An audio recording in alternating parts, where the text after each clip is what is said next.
Election అప్డేట్స్ను అందరికంటే ముందుగానే తెలుసుకోవాలంటే ఈరోజే ఆర్టీవీ లైవ్ యాప్ని మీ మొబైల్లో డౌన్లోడ్ చేసుకోండి. మా రానాథ్ పెళ్ళి నా భర్త లేడు, నా కొడుకు లేడు, 8 లక్షలు మిత్తికాని తీసుకుండు, మాకు ఇత్తలేడు, మమ్మల్ని అన్యాయం చేస్తాడు, మీకు న్యాయం జర మమ్మల్ని చూడాల, పిల్లలు చిన్నోళ్ళు, తండ్రి కలవన్సిరి నాదిక్కే ఉండు, పోలీసు వాళ్ళు నాదిక్కే ఉండు అని అంటాడు, బెదిరిస్తాడు, పైసలు ఇత్తలేడు. బాంచాను మిత్తికాని ఇచ్చిండు. కేసీఆర్ 5 లక్షలు ఇస్తే నా కొడుకు జరిగిపోయిండు, మందు పోసుకొని 5 లక్షలు ఇస్తే మిత్తికాని తీసుకొని మళ్ళా 9 నెలలు అయినాక పోతే పట్టగాని మెడ పెట్టిండు.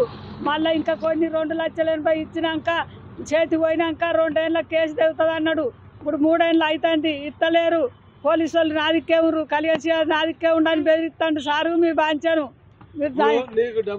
నాకు డబ్బులు ఇవ్వాలి. ఏం చిలక రాసిచ్చిండు పట్టగాని భూమి పాటు. ఆ పాటు మాకు వద్దంటాను. 10 ఏళ్ళ దాకా పట్ట కదట. మాకు ఇల్లు లేదు, మందిలో పోయి ఉంటున్నాం. మా 2 పిల్లలు, ఇది అత్తగోడళ్ళం, ఆడళ్ళం, మమ్మల్ని గోస పెడతాడు, ఇయ్యాలంటాడు. మాకు న్యాయం చేయండి. మా ఆయన చచ్చిపోతే 5 లక్షలు వచ్చినాయి. 5 లక్షలు వస్తే మిత్తికి అని తీసుకొని వేయండు. మా పిల్లల చదువు కావాలని తీసుకొని వేయండు. లక్ష్మయ్య, మల్కాపురం లక్ష్మయ్య పిల్లల చదువు కావాలని తీసుకొని వేయండి మిత్తికని. తీసుకుపోయినాక 6 నెలలు అయింది. 6 నెలలు గడిచింది. 6 నెలలు గడిచినాక నేను ఇస్తా అన్నాడు. ఇస్తా అని మళ్ళీ 9 నెలలు అయింది. అటు ఇటు 9 నెలలు అయినాక దొంగ జాగా మాకు ముడి పెట్టిండు. దొంగ జాగా ముడి పెట్టి సంవత్సరానికి 20 మందిని కూడా కొట్టిన. మందిని కూడా కొట్టినాక మీరు అందరు నన్ను ఏం చేయలేరు, నేను పట్ట ఏం చేయ, నీకు పైసలు ఏం చేసుకుంటా చేసుకోపో అన్నాడు. ఇక మళ్ళీ 5 రోజులు మందిని జమ చేస్తే కులాలకు రమ్మన్నా, రానన్నాడు. అందరు ఆడ కూర్చుంటే వత్త అన్నాడు. తీరే వాళ్ళ చచ్చిపోయారని పోయిండు. మళ్ళీ రాలేదు.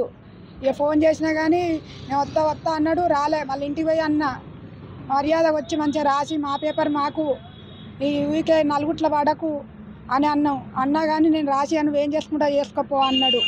కడియన్స్ గారు నా అండగా ఉన్నాడు అన్నాడు. పోలీసులు నా అండగా ఉన్నారన్నారు.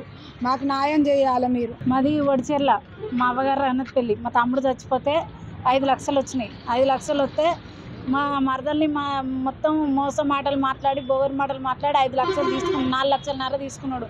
తీసుకొని 9 నెలలు అయినాక ఏమయ్యా అని అడిగితే దొంగ జాగా ముడిపెట్టిండు. అల్లని తిప్పించుకుంటలేడు, ఆ పైసలు ఇస్తలేడు, రిజిస్టర్లు చేస్తలేడు. వాళ్ళకి ఇల్లు లేదు, ఇడుపు లేదు, చిన్న పిల్లలు, ఆడదిక్కులేడు. మా నాయన లేడు మొదటి నుంచి, మా తమ్ముడు లేడు మధ్యలో. వాళ్ళు ఇబ్బంది పడుతుర్రు. నేను వచ్చి ఏం చేయగలుగుతా, ఒకళ్ళు బరువు ఒకళ్ళు నెత్తుకోగలుగుతానా నేను? వాళ్ళు తిరుగుతుర్రు, మస్తు ఏడుతుర్రు కూడా. వాళ్ళ కోసం నేను చూడలేక నాకు మస్తు ఇబ్బంది అవుతుంది. ఎక్కడ మాకు ఆదరవు లేదు, బలుపు లేక ఈ మమ్మల్ని అలా అలసి దొబ్బిండి. ఇంటి పక్క పోంటి ఇల్లు మమ్మల్ని చిన్నప్పటి నుంచి వెళ్ళి మా దాంట్లో పెరిగిర్రు, మా దాంట్లో ఉన్నోళ్ళు మోసపడ్డది. ఇప్పుడు లాస్ట్కి వచ్చేటవరకు గట్టెట్లు ఇచ్చింది అన్న కింది తెత్తుర్రు. సారు మీ దండం పెడతా, వాళ్ళకు న్యాయం చేయరు, మీ కాలు మొక్కుతాను. నమస్తే అండి.